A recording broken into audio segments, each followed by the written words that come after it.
வணக்கம் நண்பர்கள், எல்லாரும் எப்படி இருக்கீங்க? நான் ரொம்ப நல்லா இருக்கேன். இன்னைக்கு வீடியோ வந்து மோஸ்டா நிறைய பேர் வந்து கேட்ட வீடியோ இன்னைக்கு வந்து பார்க்க போகிறோம். அதாவது 9 கேரட் தங்கம் இப்போ வந்து மார்க்கெட்டில் கிடைக்க ஆரம்பிச்சிருக்கு அப்படின்றது மாதிரி சொல்கிறாங்க இல்லையா?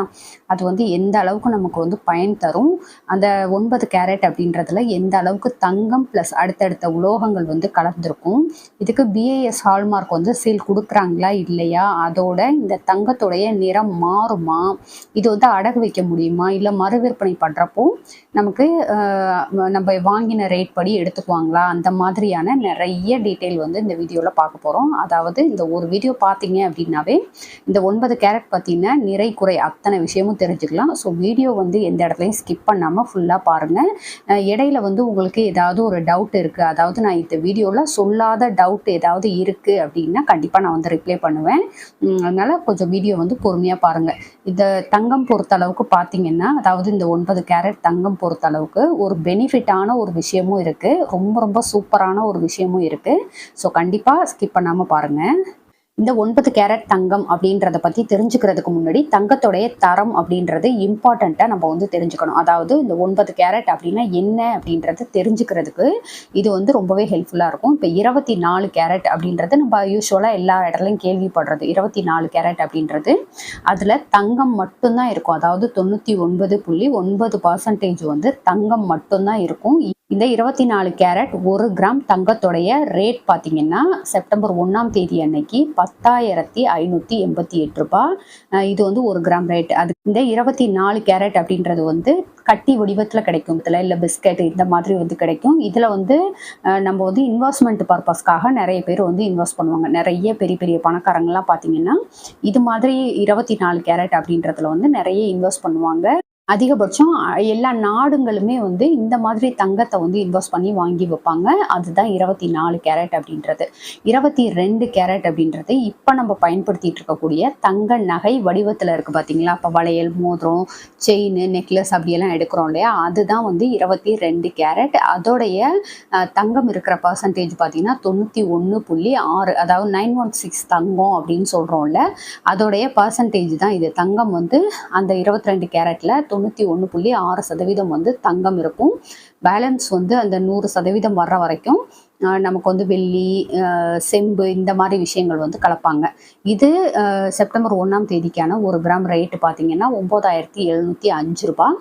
அதுக்கடுத்து 20 கேரட் அப்படின்றது வந்து மோஸ்ட்டாக நம்ம யாருக்குமே அந்த அளவுக்கு வந்து பழக்கப்படலை, ஆனால் மார்க்கெட்டில் இது வந்து கிடைக்கிது. இதோடைய பியூரிட்டி பார்த்தீங்கன்னாக்கா, அதாவது அதில் இருக்கக்கூடிய தங்கத்தோடைய அளவு பார்த்தீங்கன்னா 83.3% வந்து தங்கம் இருக்கும். அதுக்கு அடுத்தடுத்த பர்சன்டேஜில் வந்து வேறு வேறு உலோகங்கள் வந்து கலந்துருப்பாங்க. இதோடைய 1 கிராம் ரேட் பார்த்தீங்கன்னா 8,823 ரூபாய். அதுக்கடுத்து 18 கேரட்ன்றது நம்மளுடைய தாத்தா பாட்டி காலத்துல இருந்தே இருக்கக்கூடிய தங்கம் அப்படின்றது வந்து இந்த 18 கேரட் வந்து புழக்கத்தில் இருக்குது. இதில் இருக்கக்கூடிய தங்கத்தோடைய அளவு பார்த்தீங்கன்னா 75% தங்கம் இருக்கும். மிச்ச அளவுகளில் வந்து நமக்கு வெள்ளி, செம்பு இதெல்லாம் வந்து கலந்துருக்கும். இதோடைய 1 கிராம் ரேட்டு 8,030 ரூபாய். அதுக்கடுத்து 12 கேரட். இதுவும் அந்த அளவுக்கு வந்து நமக்கு பழக்கப்படாத ஒரு தங்கம் தான். நிறைய இடத்துல இருக்குது, இருந்தாலும் நம்ம வந்து மோஸ்ட்டாக இது வந்து வாங்குறது கிடையாது. நம்ம வாங்குறது அப்படின்னு பார்த்தீங்கன்னா 24 கேரட், 22 கேரட், அதை விட்டால் 18 கேரட். இதுதான் வந்து மோஸ்ட்டாக நம்ம வந்து வாங்கிட்டு இருப்போம். இப்போ 12 கேரட்டில் வந்து தங்கத்தோடைய அளவு 50% இருக்கும். இதோடைய 1 கிராம் ரேட் பார்த்தீங்கன்னா 4,920 ரூபாய். இப்போ 9 கேரட் அப்படின்றது தான் புதுசாக நமக்கு வந்து நடைமுறையில் வந்திருக்கு. இதோடைய தங்கத்தோடைய அளவு பார்த்திங்கன்னா 37.5% வந்து தங்கம் இருக்கும். பேலன்ஸ் இருக்கக்கூடிய அளவுகள், அதாவது 100% வர்ற அளவுக்கு பேலன்ஸ் வந்து கலப்பாங்க. செம்பு, வெள்ளி அந்த மாதிரி பொருட்கள்லாம் வந்து நிறைய கலப்பாங்க. இதோடைய 1 கிராம் ரேட் வந்து 3,690 ரூபாய். இதுதான் வந்து தங்கத்தோடைய பியூரிட்டி அப்படின்றது. கன்ஃபார்மாக இதெல்லாம் வந்து நம்ம தெரிஞ்சு வச்சுக்கணும். இப்போ 9 கேரட் அப்படின்னா சரி ஓகே விலை கம்மியாக இருக்குது அப்படின்னு சொல்லிட்டு நம்ம வாங்க ஆரம்பிச்சிருவோம் இல்லையா? ஸோ அதில் இருக்கக்கூடிய தங்கத்தோடைய அளவு வந்து கன்ஃபார்மாக நம்ம வந்து தெரிஞ்சுக்கணும். அதுக்காக தான் வந்து இவ்வளோ டீட்டெயிலாக சொல்லியிருக்கிறேன். இது வந்து கன்ஃபார்மாக தெரிஞ்சுக்கோங்க. அதுக்கு அடுத்து பார்த்தீங்கன்னா 9 கேரட் தங்கத்தோடைய 1 கிராம் விலை அப்படின்றது வந்து 3,690 ரூபாய். இது வந்து செப்டம்பர் 1ஆம் தேதி வந்து நான் எழுதினது. அதுக்கடுத்து 1 பவுன், இந்த 9 கேரட்டோடைய 1 பவுன் ரேட் பார்த்தீங்கன்னா 29,500 ரூ. வெறும் 30,000க்குள்ள நம்ம 1 பவுன் நகை வந்து இதில் வாங்கிட முடியும் அப்படின்றது வந்து நிறைய பேத்துக்கு வந்து இது வந்து ஒரு பெனிஃபிட்டாகவே இருக்கும். இது எந்த அளவுக்கு நமக்கு வந்து ஒர்க் அவுட் ஆகும், இது எப்படி நம்ம வாங்கினோன்னா நமக்கு பெனிஃபிட்டாக இருக்கும் அப்படின்றத வந்து இந்த டீட்டெயில்டாக நான் இந்த வீடியோவில் சொல்லியிருக்கேன். கண்டிப்பாக பாருங்கள். இந்த வீடியோ புதுசாக பார்க்குறவங்களுக்கு சொல்கிறேன். இந்த வீடியோ பார்த்தா நீங்கள் ஃபஸ்ட் டைம் பார்க்குறீங்கன்னா நம்ம திருச்சி தமிழ்ச்சி யூடியூப் சேனலை சப்ஸ்கிரைப் பண்ணிவிட்டு பக்கத்தில் இருக்க பெல் பட்டன் அழுத்தி ஆல்ட்ரு ஆப்ஷன் கொடுத்துக்கோங்க. அப்போ தான் நான் போடுற வீடியோடைய நோட்டிஃபிகேஷன் உங்களுக்கு உடனே வரும். நீங்கள் வீடியோ மிஸ் பண்ணாமல் பார்க்கலாம். நம்ம சேனலில் நிறைய வந்துட்டு உங்களுக்கு யூஸ்ஃபுல்லான வீடியோஸ் வந்து நிறைய கொடுத்துட்ருக்குறேன். ஸோ கண்டிப்பாக வந்து சப்ஸ்கிரைப் பண்ணிவிட்டு பாருங்கள். நம்ம சேனல் வந்து ஒரு 35% பேர் தான் சப்ஸ்கிரைப் பண்ணிவிட்டு பார்க்குறீங்க. பேலன்ஸ் இருக்கிறவங்க வந்து சப்ஸ்கிரைப் பண்ணாமல் பார்க்குறீங்க. கண்டிப்பாக வந்துட்டு சப்ஸ்கிரைப் பண்ணிவிட்டு பார்த்தீங்கன்னா எனக்குமே கொஞ்சம் யூஸ்ஃபுல்லாக இருக்கும். உங்களுக்குமே வந்து ஒரு நோட்டிஃபிகேஷன் வர்றதுக்கு அது ஹெல்ப்ஃபுல்லாக இருக்கும். இப்போ இந்த 9 கேரட் அப்படின்றதுல வந்து என்னென்ன உலோகங்கள் கலந்துருக்காங்கன்றத பார்ப்போம். 37%, அதாவது 37.5% வந்து இதில் தங்கம் இருக்கும். ப்ளஸ் அது கூடவே வந்து வெள்ளி, செம்பு, பித்தளை இந்த மாதிரி உலோகங்கள் வந்து இந்த தங்கத்து கூட மிக்ஸ் பண்ணி ஒரு நகை வடிவத்தில் செய்வாங்க. அதுக்கடுத்து BIS ஹால்மார்க் சீல் வந்து இந்த 9 கேரட் நகைகளுக்கு கிடைக்குமா அப்படின்னு பார்த்தோம்னா இப்போ சென்ட்ரல் கவர்மெண்ட் வந்து இதுக்கு அக்செப்ட் பண்ணியிருக்கிறாங்க. BIS ஹால்மார்க் வந்து இந்த நகைகளுக்கு, அதாவது 9 கேரட் நகைகளுக்கு வந்து அது பண்ணலாம் அப்படின்றது மாதிரி வந்துட்டு ஒப்புதல் கொடுத்துருக்குறாங்க. நியூஸ்ல எல்லாம் நம்ம பார்த்தோம் இல்லையா? ஸோ கண்டிப்பாக இதுக்கு வந்து ஹால்மார்க், அந்த BIS ஹால்மார்க் வந்து இதுக்கு கொடுப்பாங்க அப்படின்றப்போ நம்ம வந்து கொஞ்சம் நம்பிக்கையாக வாங்க முடியும். சரி, ஓகே, நமக்கு வந்து ஏமாறாமல் இருக்கலாம் அப்படின்றது மாதிரி ஒரு கேரண்டியை நம்ம வந்து வாங்க முடியும். அதுக்கடுத்து இந்த 9 கேரட் தங்கத்தோடைய நிறம் வந்து பார்த்தீங்கன்னா ஒரு மாதிரி மங்கின நிறமாக தான் இருக்கும் அப்படின்றது மாதிரி சொல்கிறாங்க. இப்போ இந்த டீட்டெயில் எல்லாமே வந்து நான் வந்து நியூஸில் பார்த்தது, அதுக்கடுத்து நேரடியாகவே நகைக்கடைகளுக்கு போயிட்டு தெரிஞ்சுக்கிட்டது. ஒரு சில கடைகளில் வந்து கேட்டேன், அவங்களுக்குமே அந்த அளவுக்கு வந்து ஒரு டீட்டெயில் தெரியலை. ஏன்னா விற்பனைக்கு வரப்போகுது அப்படின்றப்போ ஒரு சில ஊர்களில் வந்து விற்பனைக்கே வந்துருச்சுன்றாங்க. அப்போ அதோடைய நிறமெல்லாம் எப்படி இருக்கும் அப்படின்னு பார்த்தீங்கன்னா ஆன்டிக் நகையெல்லாம் இருக்குது பார்த்தீங்களா, அந்த மாதிரி ஒரு நிறத்தில் இருக்கும். அந்த மாதிரி தான் வந்து நமக்கு கிடைக்கும். பியூராக நமக்கு வந்து ஒரு ஒரிஜினல் கோல்டு நமக்கு கிடைக்கும் பார்த்தீங்களா, அந்த மாதிரி இருக்காது. கொஞ்சம் வந்து நிறம் மங்கி தான் இருக்கும் அப்படின்றது மாதிரி சொல்கிறாங்க. அதுக்கடுத்து இந்த மாதிரி 9 கேரட் நகையை வந்து நம்ம இன்வெஸ்ட் பண்ணி வாங்குகிறோம், ஒரு நம்பிக்கையாக வாங்குகிறோம் அப்படின்றப்போ அதை வந்து நம்ம அடகு வைக்க முடியுமா அப்படின்னு கேட்டிங்கன்னா, அடகு வைக்கிறது பற்றின டீட்டெயில் வந்து இனிமேட்டுக்கு தான் வந்து பேங்க்கெல்லாம் வெளியிடும் அப்படின்றது மாதிரி சொல்கிறாங்க.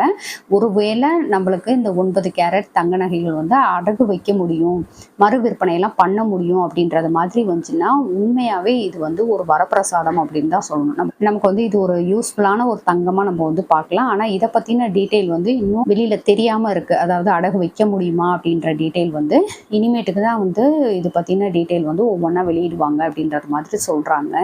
அடுத்து மறு விற்பனை செய்ய முடியுமா அப்படின்றத வந்து பார்க்கலாம். இப்போ ஒரு நகைக்கடையில் கொண்டு போயிட்டு பணம் கொடுத்து இந்த 9 கேரட் தங்கம் வந்து நம்ம வாங்கிட்டு வந்துட்டோம். அதுக்கடுத்து அது ஏதோ ஒரு காரணத்துக்காக நம்ம கொண்டு போயிட்டு அதே கடையில் மறு விற்பனைக்கு கொடுக்குறோம் அப்படின்றப்போ அதை வந்து வாங்கிப்பாங்களா அப்படின்னு பார்த்தீங்கன்னா, கடையில் கேட்டப்போ, அதாவது ஒரு நகைக்கடையில் கேட்டப்போ அவங்க வந்து வாங்கிப்போம் அப்படின்றது மாதிரி சொல்கிறாங்க. ஆனால் எந்த அளவுக்கு அதில் வந்து, ஏன்னா ஒரு நகைக்கடையில் போய் வாங்குகிறோம் அப்படின்றப்போ அதுக்கான ரீசேல் வேல்யூவும் கண்டிப்பாக இருக்கும்.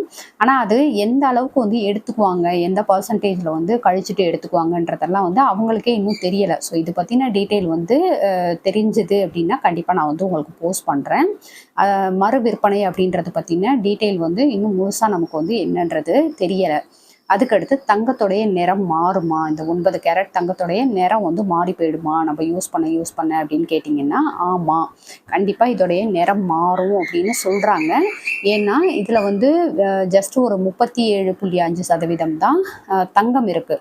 பேலன்ஸ் வந்து செம்பு, வெள்ளி, அதுக்கடுத்து இந்த மாதிரி வேறு உலோகங்கள் கலக்கிறப்போ அதோடைய தன்மை வந்து மங்கும். அப்படின்றப்போ கண்டிப்பாக இந்த நகையோடைய நிறம் வந்து மாறும், சேஞ்ச் ஆகும் அப்படின்றது மாதிரியும் சொல்கிறாங்க. ஆனால் இது வந்து மார்க்கெட்டில் இந்த நகை வந்துட்டு நம்ம அதுக்கடுத்து வாங்கி யூஸ் பண்ணி அப்போதைக்கு இருக்கக்கூடிய உண்மையாகவே அது வந்து மாறுதா இல்லையா அப்படின்னு ப்ராக்டிக்கலாக நம்ம தெரிஞ்சுக்கிட்டால் மட்டும்தான் இதை பற்றி சொல்ல முடியும் இல்லையா? ஸோ கண்டிப்பாக இது வந்து யாருக்காவது தெரிஞ்சுது, இது யாராவது வாங்கி யூஸ் பண்ணியிருக்கிறாங்க தெரியுது அப்படின்றது வந்து இன்னொரு 6 மாதம் 1 வருஷம் அப்படின்ற ரேஞ்சில் தான் நமக்கு வந்து தெரிய ஆரம்பிக்கும். ஆனால் கண்டிப்பாக சேஞ்ச் ஆகும், ஓரளவுக்கு மாறும். அது எந்த அளவுக்கு ரொம்ப கருத்து போயிடுமா இல்லையான்றதெல்லாம் வந்து ப்ராக்டிக்கலாக நமக்கு வந்து மார்க்கெட்டில் வந்து நம்ம யூஸ் பண்ண ஆரம்பித்த பிறகு தான் இது வந்து தெரிய ஆரம்பிக்கும்.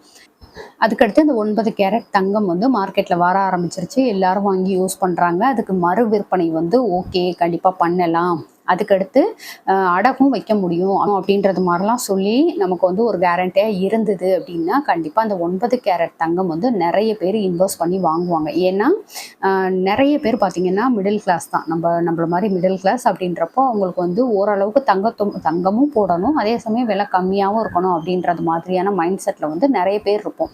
அதுக்கான ஒரு வேல்யூவும் இருக்கணும். இப்போ ஒரு இன்வெஸ்ட் பண்ணி வாங்குறோம்னா அதுக்கான வேல்யூவும் நமக்கு இருக்கணும் அப்படின்றது மாதிரி நினைப்போம். ஸோ அது மாதிரிலாம் எல்லாமே ஓகே அப்படின்ற பட்சத்தில் கண்டிப்பாக இந்த 9 கேரட் வெளியில் வருது அப்படின்றப்போ எல்லாருமே இது வந்து வாங்கலாம். அதோட எந்த மாதிரி நகை வாங்கினா நமக்கு வந்து லாபம் அப்படின்றத வந்து நான் யோசித்த விஷயங்கள் வந்து சொல்கிறேன். இப்போ 22 கேரட் வந்து யூஸ்வலாக நம்ம வந்து பயன்படுத்தக்கூடியது. அதில் வந்து ரேட்டு ரொம்ப ஜாஸ்தி. இப்போ ஒரு பெரிய பெரிய நகைகள் எடுக்கணும், ஒரு 2 பவுனுக்கு நெக்லஸ், ஹாரம், 3 பவுனுக்கு இப்படியெல்லாம் எடுக்கணும் அப்படின்றப்போ நமக்கு இப்போ ஒரு 3 பவுன் ஹாரம் எடுக்கணும்னா கண்டிப்பாக செய்கூலி சேதாரம்லாம் சேர்த்து 22 கேரட்டுக்கு ஒரு 3 லட்சம் ரூபாய் இல்லாமல் நம்மளால எடுக்க முடியாது.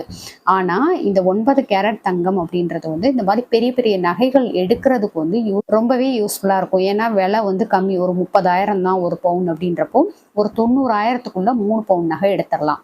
அப்போ நமக்கு வந்து ரீசேல் வேல்யூவும் இருக்குது, அடகும் வைக்க முடியும். அப்படின்ற பட்சத்தில் இந்த மாதிரி பெரிய பெரிய நகைகள் வந்து எடுக்கிறதுக்கு வந்து ரொம்பவே ஹெல்ப்ஃபுல்லாக இருக்கும்.